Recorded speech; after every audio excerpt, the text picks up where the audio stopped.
Hello class, so this is the notes on 7-4, conjugates and squaring binomials. So conjugates are basically binomials, which is two terms that are basically opposites of each other. So here is an example of conjugates. All right, so this is a conjugate because the terms here are the same numbers. The only difference is one is plus and one is minus. That's how we tell that they're conjugates.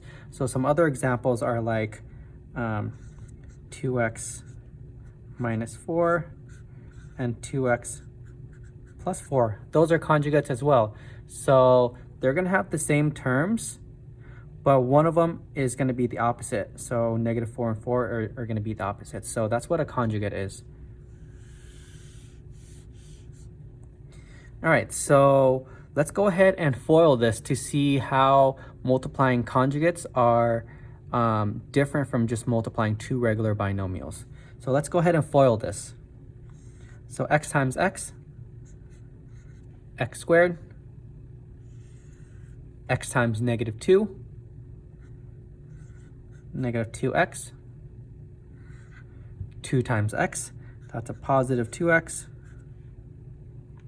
and 2 times negative 2, that's negative 4. All right, so from here, let's combine like terms. Negative 2x plus 2x. Well, negative 2 plus 2 is just 0, so 0, they cancel out. So we're left with x squared, and then we still have this minus 4. And then this here would be our answer, x squared minus 4.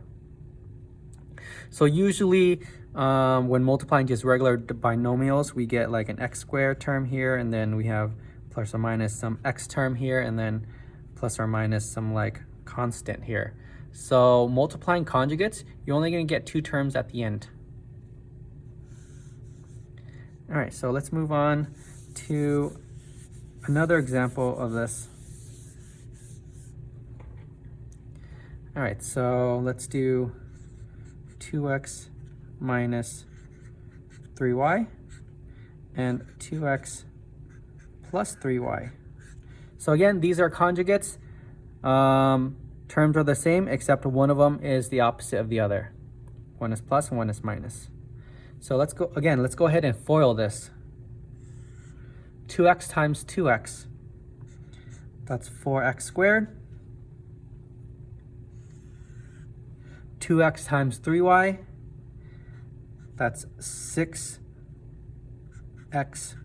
right? 2 times 3 is 6. X times y is xy. So let's do the inner terms. Negative 3y times 2x. Well, negative 3 times 2 is negative 6, so let's just write that negative 6. Y times x is yx, but yx is the same thing as xy. So usually in algebra, we want everything in alphabetical order. So x comes before y, so I'm just going to write xy first. And then the last terms. Negative 3y times 3y. Well, negative 3 times 3 is negative 9. And then y times y is y to the second, or y squared. And from here, let's combine like terms again. So 6xy minus 6xy, well, they're opposites, so they're going to cancel out. That's 0. All right, so let's bring down what we have left. 4x squared minus 9y squared. And then this here would be our answer. So again, when we're multiplying conjugates, we're only going to get two terms at the end. All right, so let's move on to squaring binomials.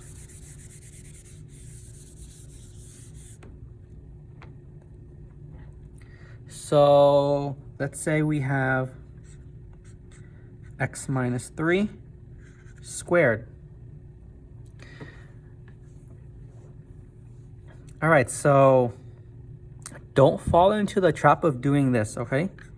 Do not do this. I'm just showing you guys this so you won't make that mistake. This is not x squared minus 9, okay? These are not the same thing. So don't put the squared on this and then don't put the squared on this. They're not the same thing. So don't get into that habit. So one way that I like to do this is, what does this 2 power mean? It means multiply by itself. There's 2 of it. So I'm going to rewrite it as this.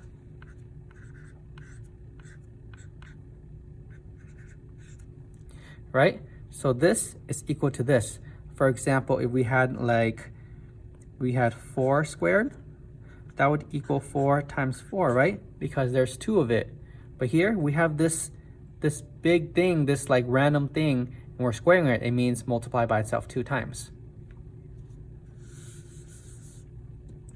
All right, so once we have this, we know what to do with this. This is basically foiling. So let's go ahead and FOIL this. So x times x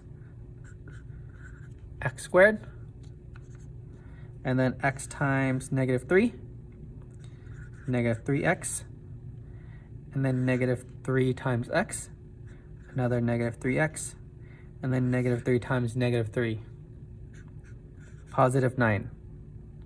So from here,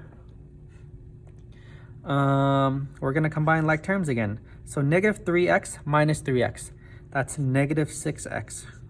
Okay, and then let's bring everything else down, x squared here, and +9, and this would be our answer right here. So again, these are not conjugates, so that's why we have 3 terms at the end for our answer. But now we have 3 terms because they're not conjugates. So the only difference between this and what we learned in 7-3 is you see this squared here, that's going to trick you up. All it means is you just have 2 of it, and then you can FOIL like normal. So that's going to be it for 7-4. I hope you guys understood everything. If you have any questions, just make sure to post it on Google Classroom or comment in the video or just email me. So this homework is due, I think, on either Friday or Sunday. But good luck on your homework and have a great day.